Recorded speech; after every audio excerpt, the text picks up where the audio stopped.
Breaking news from Fed Chair Jay Powell. Dom Chu has the headlines. Dom. All right, so Kelly, he is speaking at the Council on Foreign Relations right here in New York City. The remarks started just about right now.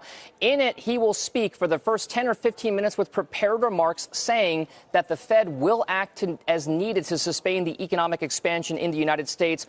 Also, that trade and global growth are still among the big uncertainties in the market and the economy, but that the Fed's baseline outlook remains favorable still.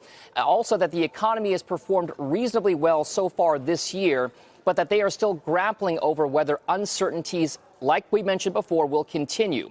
He also goes on to say that policy should not overreact to any single data point and that inflation is expected to rise at a slower pace than previously thought.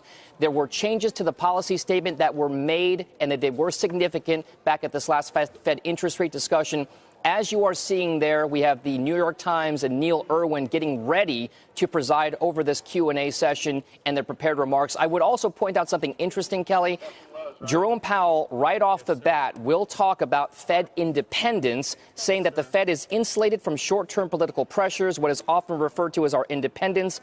Congress chose to insulate the Fed in this way because it had seen the damage that often arises when policy bends to short-term political interests, perhaps directly addressing Kelly, some people in the administration or in the executive branch directly. We'll bring you more details, but just to give you an outline, 15 minutes of prepared remarks, 15 minutes or so of Q&A with Neil Irwin of the New York Times, and then 30 minutes of Q&A from the General Counsel on Foreign Relations audience. We'll bring you headlines as they arise here.